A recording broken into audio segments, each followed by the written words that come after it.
बहुत सारे इनोवेशंस हैं। 16 कोच में 3 टियर के कोचेज हैं, 2 टियर के कोचेज हैं, 3 टियर के 11 कोचेज हैं, 2 टियर के कोचेज हैं और 1 कोच है फर्स्ट एसी का। करीब 820 पैसेंजर्स की कैपेसिटी है, 823, और 180 किलोमीटर पर आवर की इसका स्पीड का पोटेंशियल, 180 kmph स्पीड का पोटेंशियल। जो सबसे इम्पोर्टेंट है, जब आप ट्रेन को डिज़ाइन करते हो तो ट्रेन के डिज़ाइन में कई फैक्टर्स होते हैं। उन फैक्टर्स में से एक फैक्टर होता है centre of gravity. Center of gravity is a very important factor in designing a train. When you design a sleeper train, the center of gravity goes up. Center of gravity ऊपर चला जाता है because people will be on the upper berth, on the middle berth as well as the lower berth. जब chair car design करते हो तो chair car is always easier to design क्योंकि उसमें centre of gravity is very low, इसमें centre of gravity is very high. So that's why इसके design में extra complexity आती है स्लीपर के डिज़ाइन में। सो उसकी स्टेबिलिटी को ध्यान में रखते हुए ये सब इसमें बहुत स्पेशल ध्यान दिया गया है। पैसेंजर के पॉइंट ऑफ व्यू से कंप्लीट बर्थ और लैडर इसका टोटली नया डिज़ाइन है। बर्थ और लैडर का टोटली नया डिज़ाइन है, बहुत अर्गोनॉमिक डिज़ाइन है। जब इसको डिज़ाइन किया गया था तो अपर बर्थ में एक पतला आदमी, ज़्यादा हैवी आदमी, एक टॉल आदमी, शॉर्ट आदमी किस तरह से चढ़े उसमें, उसके बहुत सारे एक्सपेरिमेंट्स किए गए। शायद मैं टीम को बोलूँगा उस एक्सपेरिमेंट्स के वीडियो भी अगर आपके साथ शेयर करें। इस तरह से डिज़ाइन के टाइम में प्रैक्टिकली एक हर तरह के व्यक्ति को ऊपर चढ़ने में, मिडिल सीट में जाने में किस तरह की प्रॉब्लम्स आती है उसको सिमुलेट किया गया रियल टर्म्स में, जिससे कि उसका एक्चुअल एक्सपीरियंस कैसे होगा वो सामने आए, उनको ध्यान में रखा गया। डोर्स ऑटोमेटिक है जैसे वंदे भारत में है। फिर राइड कंफर्ट का बहुत ही अलग लेवल लेके आए हैं और इसमें एक लेवल ऑफ सेटिस्फैक्शन है आपके सामने शेयर करते हुए। आज इसका जो ride comfort Vande Bharat sleeper का है, अगर दुनिया की किसी भी बेस्ट से बेस्ट ट्रेन को, किसी भी देश की बेस्ट से बेस्ट ट्रेन को अगर कंपेयर करेंगे तो उससे बेटर ही निकलेगा, उससे 19 नहीं होगा, उससे 21 ही आएगा। और उसका एक एग्जाम्पल टीम ने टेस्टिंग के टाइम में किया, वो अभी आपको दिखाते हैं। कवच, इमरजेंसी टॉक बैक, ये सब अब स्टैंडर्ड हो गए हैं, हर ट्रेन में फिट होके ही आते हैं। ये बहुत इंपॉर्टेंट है डिसइंफेक्टेंट टेक्नोलॉजी। हवा में वायरसेस, बैक्टीरियाज को डिसइंफेक्शन करने के लिए 99.99% वायरसेस और बैक्टीरिया हवा से फिनिश हो जाएं, वो टेक्नोलॉजी इसमें लगाई गई। वंदे भारत चेयर कार में भी है और इस गाड़ी में भी लगाई गई है, वंदे भारत स्लीपर में भी, जिससे कि पैसेंजर्स का कंफर्ट एक अलग लेवल पे पहुंचे। एयर कंडीशनर की डिज़ाइन जो की है उसमें oxygen content in the cabin, that is a major parameter. Oxygen content इसलिए इम्पोर्टेंट होता है कि आपने कई बार महसूस किया होगा फ्लाइट में आपका नोज, ईयर और आईज ड्राई होने लगते हैं, and that's because of the oxygen content. फिर एक डिस्कम्फर्ट आने लगता है। सो इसमें ऑक्सीजन कंटेंट का बहुत ध्यान रखा गया है। वही ध्यान हम मुंबई की 328 जो नई ट्रेन्स बन रही है उसमें भी ऑक्सीजन कंटेंट पे बहुत फोकस कर रहे हैं। तो ये बहुत केयरफुली ध्यान रख के बनाया गया है। ड्राइवर कैब एकदम टोटली नया एक्सपीरियंस है, अभी आपको उसके फोटोग्राफ्स दिखेंगे, और बहुत ही एरोडायनामिक एक्सटीरियर इसका बनाया गया है। ये एक्सटीरियर डिज़ाइन अगर आप देखो कंप्लीट एरोडायनामिक डिज़ाइन है इसकी। मटेरियल FRP यूज़ किया गया है नोज के लिए, बहुत सोच समझ के FRP यूज़ किया है। दुनिया भर में FRP ही यूज़ होता है, जिससे कि बाय चांस कोई कैटल भी आ जाए तो इसकी सारी एनर्जी कैटल की सारी एनर्जी ये वाला हिस्सा ले लेता है, जिससे कि ट्रेन की स्टेबिलिटी पे कोई इम्पैक्ट नहीं पड़ता है। जब भी कोई ऑब्स्टिकल आता है तो तो ये उसकी कंप्लीट ले लेता है। ये बोगी पूरी तरह से नई डिजाइन है, कंप्लीट नए डिजाइन की बोगी बनी है। बोगी माने सस्पेंशन बोलो, अगर ट्रक का इक्विवेलेंट बोलो तो सस्पेंशन इसका टोटली नए डिजाइन का बना है, और उसमें डिजाइन के पैरामीटर्स को एक अलग लेवल पे लेके गए हैं, जिसका रिजल्ट अभी आप देखेंगे। और ये देखो आप इसके एर्गोनॉमिक डिजाइन के इंटीरियर्स, ये आप लैडर्स का एक और फोटो आएगा। लैडर्स देखो किस तरह से डिजाइन की गई है, और हर जगह सेफ्टी और सिक्योरिटी के लिए स्पेशल पैरामीटर्स रखे गए हैं डिजाइन में, जिससे कि बाय चांस कोई थोड़ा सा पलट के गिरने की भी संभावना हो, वो भी खत्म हो जाए।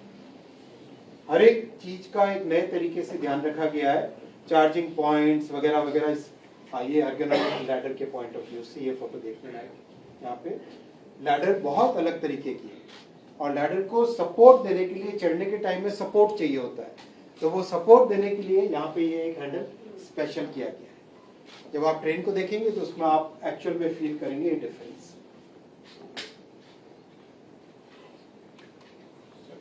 और भी अंदर स्पेशल अरेंजमेंट दिव्यांग जनों के लिए बहुत स्पेशल अरेंजमेंट्स किए गए हैं, जिससे कि व्हील चेयर के साथ ही अंदर आके इसमें बैठ सके और अपनी ट्रैवल कर सके। पैसेंजर इंफॉर्मेशन सिस्टम अब स्टैंडर्ड बना दिया है वंदे भारत सीरीज में।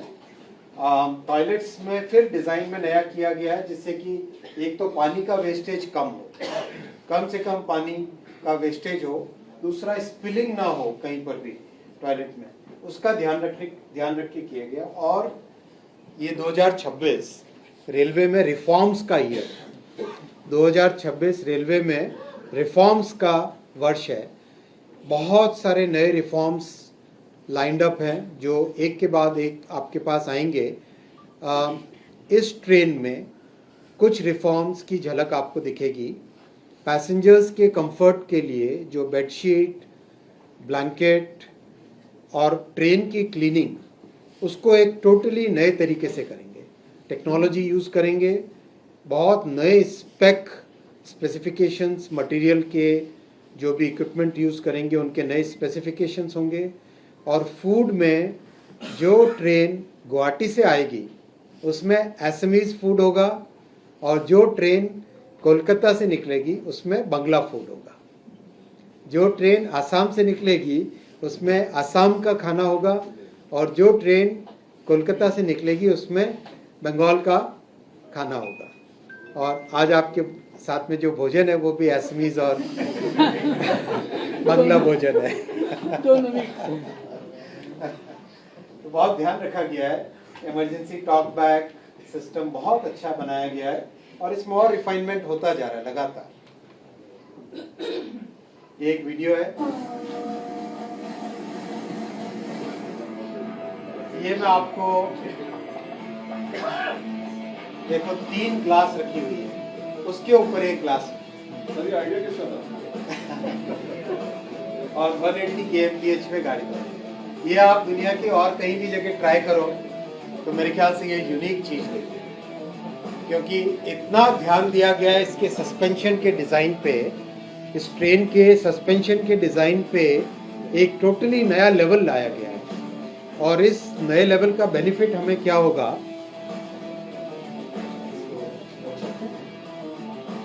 सर इसका राइडिंग इंडेक्स क्या है? बहुत अच्छा आएगा राइडिंग इंडेक्स, अब मेजरमेंट की जरूरत नहीं पड़ेगी। सर इसी के साथ इसका मैं बताता हूँ, एक सेकंड सब बताता 3.2 आपने हूँ, सब्र रखो। इसका सस्पेंशन यानी बोगी, आपने देखा कि बोगी के डिज़ाइन में वंदे भारत चेयर कार में बोगी का एकदम टोटली नया डिज़ाइन किया गया था। चाहे उसमें समय लगा, लेकिन एक डिज़ाइन ऐसा किया जिससे कि नया एक सिस्टम ही नया बन सके, और एकदम नए तरीके से राइडिंग कंफर्ट आए। इसमें उस लेवल से भी आगे लेके गए, और उसके पीछे उद्देश्य क्या है? के पीछे उद्देश्य है कि दुनिया भर में ट्रेन्स बनती है, दुनिया भर में बोगीज चाहिए ही चाहिए होती है, तो वो दुनिया भर की बोगी डिज़ाइन और बोगी मैन्युफैक्चरिंग और बोगी एक्सपोर्ट कहाँ से होना चाहिए? भारत से ही होना चाहिए। भारत से होगा, कैसे होगा? भारत से होगा जब क्वालिटी में हम बाकी सबसे अच्छे हों। और कॉस्ट में कम्पिटिटिव हो, तभी होगा।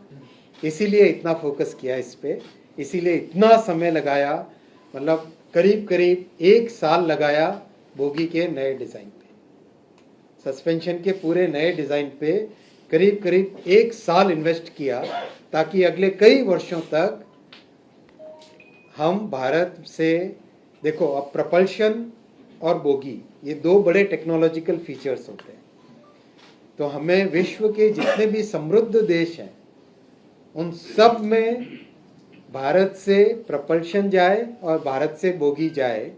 बाकी ऊपर मेटल वर्क होता है, उसमें बहुत टेक्नोलॉजी नहीं होती है, जो बाकी की बॉडी होती है ना वो बहुत आसान काम होता है और जनरली वो लोकल ही होता है। तो जैसे एप्पल फोन पे आप देखते हैं ना, डिज़ाइंड इन कैलिफोर्निया, अब आना चाहिए ट्रेन्स का डिज़ाइंड इन इंडिया, तो डिज़ाइंड इन भारत आना चाहिए, ताकि एक नए तरीके से रेलवे का प्रसार हो। और ये बहुत बड़े चैलेंजेस थे, ये आसान काम नहीं था, लेकिन टीम ने बहुत अच्छा काम किया, इसमें बहुत मेहनत की है, बहुत डीप थिंकिंग के साथ काम किया और बहुत लोग जुड़े उसमें, एक व्यक्ति से नहीं होता है, इसमें बहुत लोग जुड़े, सब ने अपने अपने आइडियाज़ दिए, सब ने अपने एनालिसिस दिए हैं और मल्टीपल एनालिसिस और डिज़ाइंस के बाद भी ये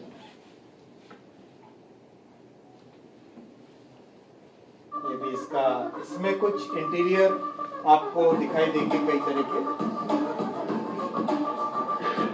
देखो ड्राइविंग कैब एकदम अलग तरह की है और ऑटोमेटिक डोर्स हैं और सीट्स एकदम नए तरह का, इसका मटेरियल भी नया है, पूरा कैबिन एरिया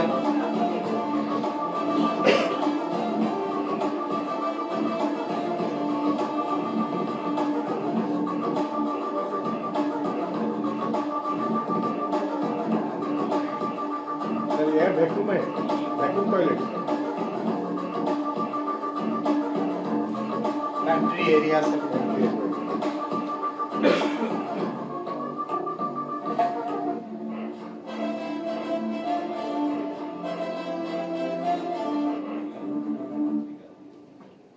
काम बहुत सारा है, अभी भी काफी काम है, लेकिन फेयर स्ट्रक्चर के बारे में बोलने बहुत कॉस्ट देखो, करीब इसका कॉस्ट रखा गया है कि एयरलाइन से सब्सटेंशियली कम होना चाहिए, एयरलाइन से सब्सटेंशियली कम होना चाहिए। तो गुवाहाटी हावड़ा का, माने गुवाहाटी कोलकाता का जनरली एयरलाइन का फेयर होता है 6 to 8,000 रुपीज़ के आसपास का होता है, 6,000 to 8,000 10,000 भी पहुंचता है। इसमें 3 AC में गुवाहाटी से हावड़ा का रहेगा 2,300 रुपये, बहुत कंफर्टेबल है, विद फूड है complete, 2,300 Howrah to Guwahati, Howrah to Guwahati third AC का 2,300 जस्ट 2,300 के आसपास का रहेगा प्लस माइनस, और 2 AC का रहेगा करीब 3,000 रुपीज़, बहुत कंफर्टेबल है, बहुत मिडिल क्लास का ध्यान में रखते हुए किया गया है। फर्स्ट AC का 3,600, Like first AC 3,000. बट ये कंपेयर टू राजधानी देखो अब नए तरीके से सोचना है हमें, अब रेलवे का रिफॉर्म्स की, प्राइम मिनिस्टर साहब ने, PM साहब ने जिस तरह से रिफॉर्म्स का एक पूरा एक्सप्रेस चलाई है, इनकम टैक्स का नया कानून, क्रिमिनल जस्टिस सिस्टम के नए कानून, पूरा रिफॉर्म हुआ, लेबर रिफॉर्म इतना बड़ा रिफॉर्म हुआ, हर तरीके से GST में इतना मैसिव रिफॉर्म हुआ, तो अब हमें रेलवे में भी कई तरह के नए रिफॉर्म करने चाहिए। तो उसमें से एक रिफॉर्म ये भी है कि हम पुराने तरह के फेयर से निकल कर एक फ्लैट फेयर पे जाएं। तो फ्लैट फेयर इसमें रखा गया है, फर्स्ट AC का है 3 रुपीज़ 80 पैसा पर किलोमीटर, 3 रुपीज़ 80 पैसा पर किलोमीटर, सेकेंड AC का 3 रुपीज़ 10 पैसा पर किलोमीटर और सेकेंड AC का 310, और थर्ड AC का 2 रुपीज़ 40 पैसा पर किलोमीटर। और ये नया कॉन्सेप्ट एक इसमें लगा है, जैसे फुल सर्विस एयरलाइन होती है, फुल सर्विस एयरलाइन होती है, वैसे ही ये फुल सर्विस स्लीपर ट्रेन है, You full get the service checking train. as well. You get the complete उसमें प्रॉपर सर्विस है और बहुत ही अच्छे तरीके से इसका रहेगा। और फूड का भी एक नए तरीके से इसमें रहेगा कि लोकल cuisine। बेस्ट से बेस्ट जो वहाँ पे सप्लायर्स होंगे फूड के, असम से हो और इधर कोलकाता से हो, उनको रखा जाएगा इसमें। वो पुराने सिस्टम से नहीं चलेंगे कि 12 ग्राम दाल बस उस सिस्टम से नहीं चलेंगे, बहुत एक नए तरीके से इसमें। सर एक कोच की एक सेकंड का सवाल है पैसेंजर एक साइड से लेना। एक साइड में ले तो इस नई शुरुआत के लिए आप सब आज आए यहाँ पर, बहुत धन्यवाद। अब हम प्रश्न लेंगे आपके। एक साइड तो मेन कम से कम सर अगर महीना और हफ्ता बता देगा, डेट नहीं स्पेसिफाई कर पाए तो करीब करीब समझो अगले 15 से 20 दिन के अंदर तीसरे हफ्ते जनवरी डेट आपको मैं एग्जैक्ट दो चार दिन में पीएम साहब को रिक्वेस्ट किया हमने, तो पीएम साहब के यहाँ से बहुत वो क्लियर हो गया सब कुछ। डेट में 1-2 दिन में आपको अनाउंस कर सर सवाल एक रूट तरफ बता से लीजिए सर। एक सेकंड एक अपन ने प्रोटोकॉल बनाया है इस रूम का क्वेश्चंस के लिए, तो इधर से चालू करते हैं पहला सवाल। सर इसमें विद फूड इतना फेयर है तो ये कब से कब तक शुरू हो जाएगा और किस तरीके से इसको करीब करीब अगले 15 से 20 दिन में इसका फर्स्ट ट्रेन का इनॉपरेशन चालू हो जाएगा। 15 से 20 दिन। सर मेरा सवाल ये है कि वंदे भारत स्लीपर की मोस्टली आप समझो 17 या 18 तारीख। वंदे भारत तारीख भी आ रही हाँ, वंदे भारत स्लीपर की जिस तरह से हम शुरुआत कर रहे हैं, तो ये 2026 चूंकि सुधार का वर्ष है हमारे लिए, तो इसमें कितनी ट्रेनें हम इस तरह से ले आएंगे, एक सवाल तो ये है। दूसरा, क्या मैंने कोई ऐसा सेक्टर डिसाइड किया है जहाँ हम वेटिंग लिस्ट टिकट की परंपरा ही खत्म करते हैं, ऑन डिमांड ट्रेन में, इस पर कुछ काम चल रहा है क्या? बिल्कुल, दोनों पे काम चल रहा है। वंदे भारत स्लीपर का जिस तरह से आपने देखा, वंदे भारत चेयर कार का बहुत अच्छे तरीके से रैंप अप किया गया और बहुत ही सिस्टमेटिक तरीके से रैंप अप किया गया। तो वंदे भारत स्लीपर में भी करीब 1 साल से टेस्टिंग इम्प्रूवमेंट्स की जो साइकिल होती है वो साइकिल अब कंप्लीट हो गई। सीआरएस का इंस्पेक्शन होने के बाद में सीआरएस का सर्टिफिकेट मिल गया, तो अब इसकी कंप्लीट डिज़ाइन वगैरह सब कुछ स्टैंडर्डाइज हो गया है। तो अब इसका प्रोडक्शन को रैंप अप करेंगे करीब करीब और 8 ट्रेन्स अगले 6 महीने के अंदर अंदर बन के आ जाएंगी। 8 गाड़ियाँ और 6 महीने में बन के आ जाएंगी और इस साल के एंड तक करीब करीब 12 ट्रेन्स बन के रेडी हो जाएंगी और फिर अगले साल बहुत बड़े तेज़ी से रैंप अप हो जाएगा, क्योंकि पूरा सप्लाई चेन उसके पीछे लगता है। तो वो देखो सिस्टमेटिक तरीके से हमारे यहाँ इस रूम में बहुत सिस्टम से होता है।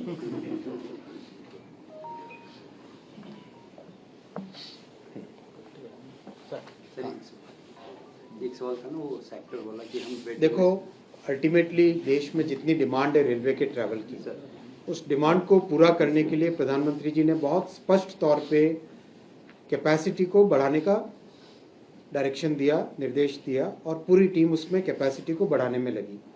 करीब 35,000 किलोमीटर पटरियां बनी इन 11 वर्षों में, 35,000 किलोमीटर। मतलब बड़े देश का जितना नेटवर्क होता है उतनी पटरियां अपने इन 11 वर्षों में बनी है।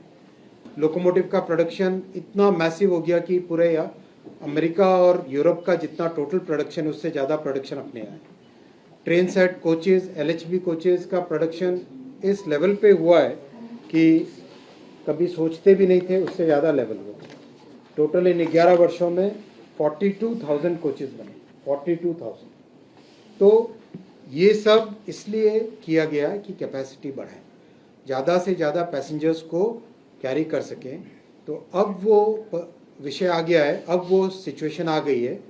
एक एक करके हम कई ऐसे सेक्टर्स को आइडेंटिफाई करेंगे, जैसे कई शहरों को आइडेंटिफाई किया है जिनकी कैपेसिटी को डबल करना है, क्योंकि शहर की कैपेसिटी रिसीव करने की, डिस्पैच करने की वो ज़रूरी होती है, वो बॉटलनेक बनता है। जब इंफ्रास्ट्रक्चर की कैपेसिटी बढ़ती है, साथ ही साथ ओरिजिन और डेस्टिनेशन की कैपेसिटी भी बढ़ानी पड़ती है।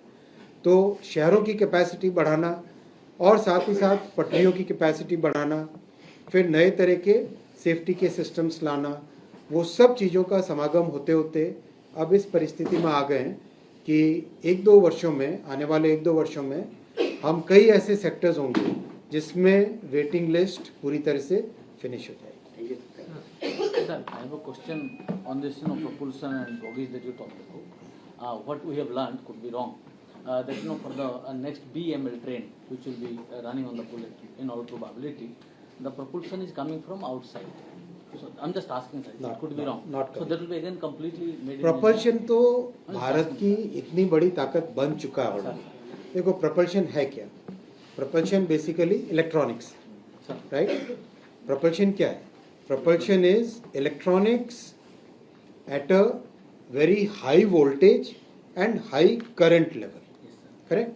जैसे आपके मोबाइल फ़ोन में, लैपटॉप में, मोटर्स के कंट्रोल में, एयर कंडीशनर के कंट्रोल में, इन सब में इलेक्ट्रॉनिक्स यूज़ होती है, राइट? तो propulsion is basically electronics at a high voltage and high current, high power application इसको कहते हैं। इन 11 वर्षों में देश की जो बहुत बड़ी सक्सेस है वो है इलेक्ट्रॉनिक्स की डिज़ाइन और मैन्युफैक्चरिंग। तो प्रपल्शन में भारत आज दुनिया के समकक्ष और कई देशों से आगे हो चुका है ऑलरेडी। बहुत जल्दी एक अनाउंसमेंट भी आपके सामने आएगा जिसमें प्रपल्शन की जो ताकत बनी है वो आपके सामने बन आएगी। तो प्रपल्शन की ताकत तो भारत की बहुत स्ट्रांग बन गई है, तो प्रपल्शन बाहर से लाने का प्रश्न ही नहीं उठता। So that train will be also 100% made in India. Yes. All probability. Yes. Sir, when that Russian manufactured Vande Bharat sleeper 120 and Titagarh 80, when we can expect them? Since you इस साल में 2026 में आ जाएंगे दोनों ही। दोनों. Another question is that you said that Vande Bharat is Kavach compliant. So does that mean that Guwahati and Howrah route is now Kavach अब compliant? तो इतना तेजी से हो रहा है कि मेरी टीम अब वीकली जब डेटा देती है कवच के इम्प्लीमेंटेशन का, तो each time it is a new data. इतना तेजी से हो रहा है। So that route is Kavach compliant now? देखो, कवच मैंने आपको पहले भी बताया और वापस रिपीट करता हूँ, Kavach is a very complex system. Kavach is like creating a totally new, जैसे एयरटेल का नेटवर्क है ना, उससे कॉम्प्लेक्स नेटवर्क क्रिएट करना है। कंप्लीट ऑप्टिकल फाइबर केबल लगता है along the tracks, first system OFC system. Second, हर स्टेशन पे डेटा सेंटर बनता है, edge data centre. Third, track के ऊपर कंप्लीट उसका कवच के डिवाइसेस लगते हैं जो RFID टैग्स हैं, और उसकी डिज़ाइन होती है प्रॉपर। उसको एग्जैक्ट किस लोकेशन पे लगाना है, किस एक्यूरेसी से लगाना है, उसकी एक डिज़ाइन होती है। फोर्थ, टेलीकॉम के टावर्स लगते हैं at every 5 kilometres to 8 kilometres के, depending upon the topography of the place. कहीं पे फॉरेस्ट है, अलग तरह से डिज़ाइन होगा, कहीं पे स्लोप है, अलग तरह से डिज़ाइन होगा, कहीं पे कर्वेचर है, अलग तरीके से डिज़ाइन होगा। तो टेलीकॉम के टावर्स लगते हैं। तो इस पूरे सिस्टम में मोर देन रफली अबाउट 40,000 तो टेलीकॉम के टावर्स लग रहे हैं। 40,000 टेलीकॉम के टावर्स, राइट, उससे ज़्यादा लग रहे हैं। फिर डिवाइस लगता है लोकोमोटिव पे या ट्रेन के ऊपर, that is the on board device. ये सारा का सिस्टम होता है कवच। It's not just one device की लगा दिया, राइट। इसीलिए बहुत सिस्टमेटिक तरीके से पहले कवच 3.2, उस 3.2 में जो कमियां रह गई थी उन सब को कंप्लीट करके कवच 4 जुलाई 2024 में उसका अप्रूवल हुआ। कवच वर्जन 4.0 का जुलाई 2024 में अप्रूवल हुआ।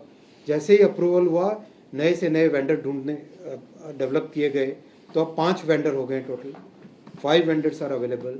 और पूरे काम को, सिस्टम को डिवाइड कर दिया कि टेलीकॉम टावर का अलग इंस्टॉलेशन चले, OFC केबल का अलग इंस्टॉलेशन चले, स्टेशन जो ट्रैक डिवाइसेस है उसका अलग इंस्टॉलेशन चले, लोकोमोटिव्स और ट्रेन सेट्स पे उसका अलग इंस्टॉलेशन चले। इन सब को इंटीग्रेट करके कवच आगे इम्प्लीमेंट होगा। तो जो दुनिया में जो समृद्ध देश है उन्होंने जो 20, 25, 30 सालों में किया, as a demonstration of technology रखा गया है।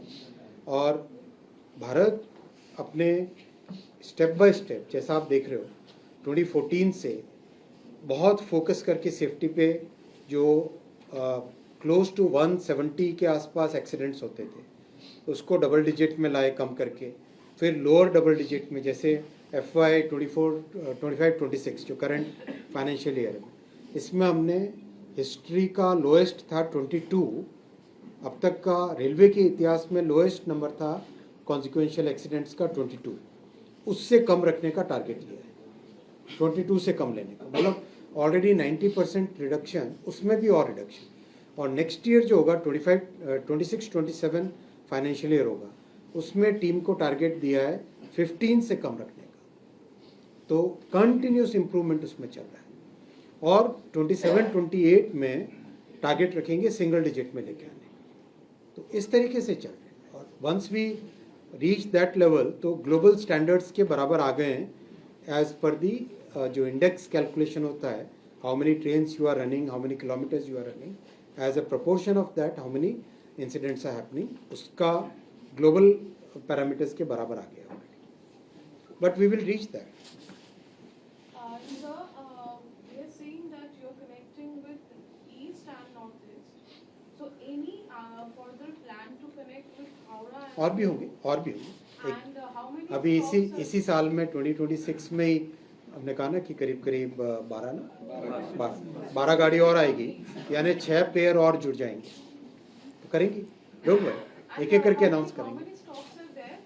वो आ जाएगा, डिटेल टाइम टेबल आपके पास आ जाएगा। एक तो सवाल ये है कि ये जिस वंदे भारत स्लीपर की बात करें तो इसकी कैपेसिटी 16 कोच तो आपने बता दी, हर कोच की कैपेसिटी क्या होगी, और दूसरा ये कि हाई स्पीड कैपेसिटी लिखी हुई ना यहाँ पे 823।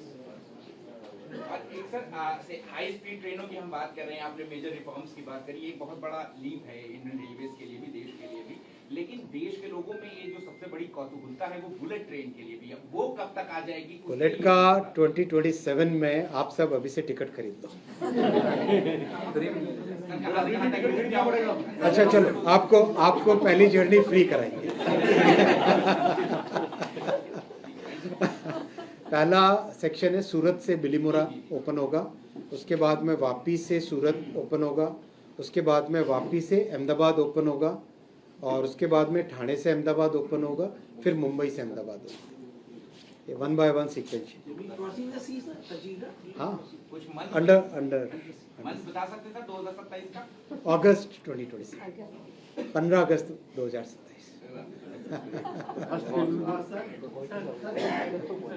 सस्पेंशन और propulsion की बात करें, इसको लेकर हम सारी टेक्नोलॉजी हुई है, सारी टेक्नोलॉजी क्या इंडिजिनस है? पूरी इंडिजिनस, कंप्लीट। 3 टेक्नोलॉजी जो सबसे इम्पोर्टेंट होती है, सस्पेंशन वाली बोगी की टेक्नोलॉजी, प्रपल्शन की टेक्नोलॉजी और व्हीकल कंट्रोल की टेक्नोलॉजी। व्हीकल कंट्रोल डिसाइड करता है कि प्रपल्शन कब कितना चलेगा, राइट, ब्रेक सिस्टम कैसे चलेगा, पेंटो से जो पावर आ रहा है उसका कैसे इम्पैक्ट होगा, वो सब चीज़ें व्हीकल कंट्रोल सिस्टम डिसाइड करता है। व्हीकल कंट्रोल सिस्टम, प्रपल्शन और सस्पेंशन यानी बोगी, ये तीनों का डिज़ाइन पूरा भारत।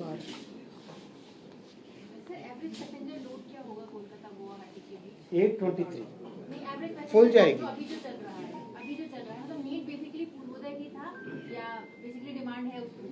डिमांड हर जगह है देश में, डिमांड हर जगह। अगर आप एवरेज मंथली या ईयरली मुझे पैसेंजर लोड बताएं, वो ऑलरेडी कितना ट्रैवल करते हैं, फुटफॉल या क्वेश्चन समझ में नहीं आया, पैसेंजर कितना चलो travel निकाल के करते हैं, देंगे, डेली एवरेज या मंथली निकाल के आपको दे देंगे अलग से। सर जैसे कि आपने फेयर की बात की फ्लाइट से कंपेयर करते हुए, इसका जो फेयर रखा गया कैसे तय किया गया, क्योंकि 6 से 8 बहुत सोच समझ के तय किया। देखो, प्रधानमंत्री जी का बहुत क्लियर फोकस है रेलवे लो इनकम और मिडिल इनकम फैमिलीज के लिए। Low income middle income families के लिए एक सस्टेनेबल, सेफ, कंफर्टेबल मोड बनाना है, तो उसमें रेलवे का रोल बहुत बड़ा रोल है। इसी चीज़ को ध्यान में रख के, इसी फिलॉसफी को ध्यान में रख के देखो, अब करीब देश में 79% of the railway tracks have been upgraded to 110 और 130 kmph, और फेंसिंग हो गई है करीब 17,000 किलोमीटर्स की फेंसिंग हो गई है। So this has significantly improve the infrastructure capability of running at better speeds, higher speeds, और कवच लग रहा है। तो जहाँ जहाँ पे ये सारी चीज़ें इन प्लेस आती जा रही है, वहाँ पे स्टेप बाय स्टेप स्पीड बढ़ा रहे हैं, तो इसमें भी वही चीज़ होगी। अभी 120-130 120 130 रहेगी। सरफेस पे बहुत सोच समझ के रहना चाहिए। एलिवेटेड में 350 तक जाएंगे। और इधर क्वेश्चंस? हाँ,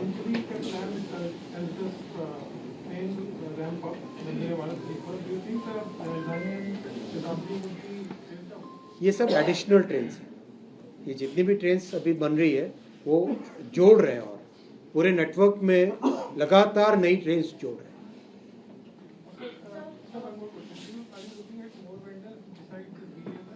हाँ हाँ, अब तो बहुत सारे।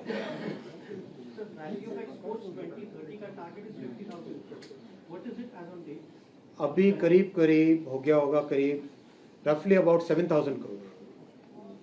ऑलरेडी 7,000 करोड़ रुपीस का एक्सपोर्ट ऑलरेडी है रेलवे के फुल इक्विपमेंट का, including metro this financial year. हाँ, कैलेंडर ईयर में करते हैं मोस्टली एक्सपोर्ट्स का ना, इंक्लूडिंग मेट्रो सर। इसको मेरे से ज़्यादा पता है, तो हमेशा मुझे प्रश्न करता है। मैं इसको पूरा डिटेल में आपको बता के जरा निकाल के रखा हूँ इधर से। और वेस्ट बंगाल का जो आप एरिया है ये एलिफेंट जोन एरिया है, तो कितने कॉरिडोर? बहुत इंपॉर्टेंट पॉइंट आपने पूछा। नहीं, मैं इसको थोड़ा सा टाइम लेके बताना चाहता हूँ। देखो, एलिफेंट्स का और वाइल्ड लाइफ का प्रोटेक्शन बहुत इम्पॉर्टेंट है, और विशेषकर एलिफेंट्स के केस में रेलवे ने एक बहुत अच्छी टेक्नोलॉजी इसका प्रॉपर पायलट करके प्रूव कर दिया है। ये टेक्नोलॉजी इस तरह से है कि पूरे ट्रैक के साथ एक ऑप्टिकल फाइबर केबल लगाते हैं। मान लो ये रेलवे का ट्रैक है, राइट? ये वाला रेलवे का ट्रैक है। इसके साथ एक ऑप्टिकल फाइबर केबल लगाया। 200 मीटर दूर से जब हाथी चलता है तो हाथी की जो पाँव की है तो उससे वाइब्रेशन होता है जमीन में। वाइब्रेशन करीब करीब 300 मीटर तक जाता है। वाइब्रेशन की जो वेव्स हैं वो करीब 300 मीटर्स तक जाती है, डिपेंडिंग अपॉन द टेरेन। कहीं पे 350 मीटर भी है, कहीं पे 200 मीटर भी है, पर 200 मीटर तक पक्का उसका वाइब्रेशन जाता है।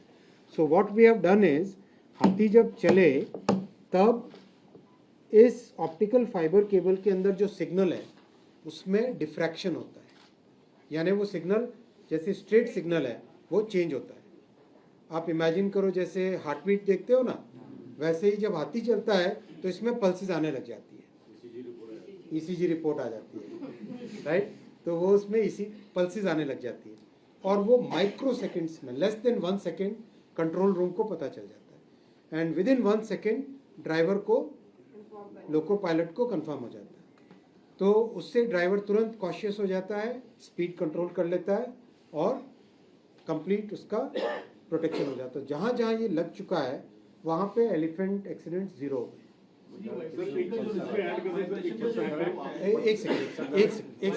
एक सेकंड रुको, क्योंकि ऑप्टिकल फाइबर कंट्रोल रूम में तुरंत ऑटोमेटिकली कन्वे हो जाता है। इसके साथ ही साथ एक और टेक्नोलॉजी पे काम चल रहा है अभी, AI कैमरास, जिसकी रेंज अबाउट 500 मीटर्स, ½ किलोमीटर दूर तक अंधेरे में भी देख सके, ½ किलोमीटर दूर तक अंधेरे में भी देख सके, उस तरह का AI कैमरा का डिज़ाइन चल रहा है। Another 10 months from now, let's say sometime in October, that camera will also be launched, जो कि आपके ऑप्टिकल फाइबर केबल से एक सिग्नल आया, दूसरा सिग्नल आएगा AI कैमरा से, जो कि ड्राइवर को फुल्ली बता देगा सामने कोई भी जानवर हो, चाहे टाइगर हो, चाहे कोई भी वाइल्ड लाइफ हो, तो उसका कंप्लीटली वो फोकस्ड वे में बता देगा, और उसमें वाइल्ड लाइफ प्रोटेक्शन करीब करीब 100% हो जाएगा।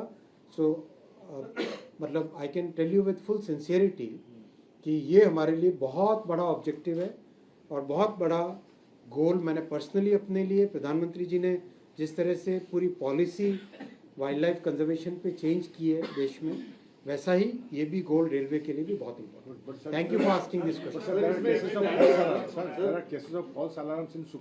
नहीं, 100 false ना ना ना ना ना, ये जो सिस्टम लग रहा है ना ऑप्टिकल फाइबर का, उसमें फॉल्स अलार्म्स प्रैक्टिकली मिनिस्क्यूल है, मिनिमल है।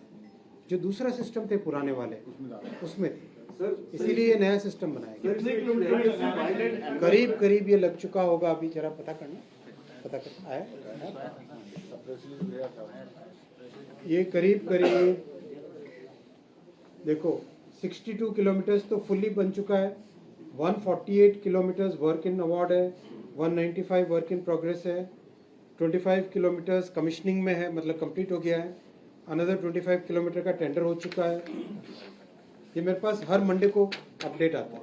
इस मैं बताता हूँ, टोटल 1375 किलोमीटर्स, 1375 किलोमीटर्स एंड इसको और आगे लेके जाएंगे। करीब करीब आइडेंटिफाई हमने किए रफली अबाउट 3000 किलोमीटर्स देश में ऐसे हैं जो एलिफेंट प्रोन है, अबाउट 3000 किलोमीटर्स।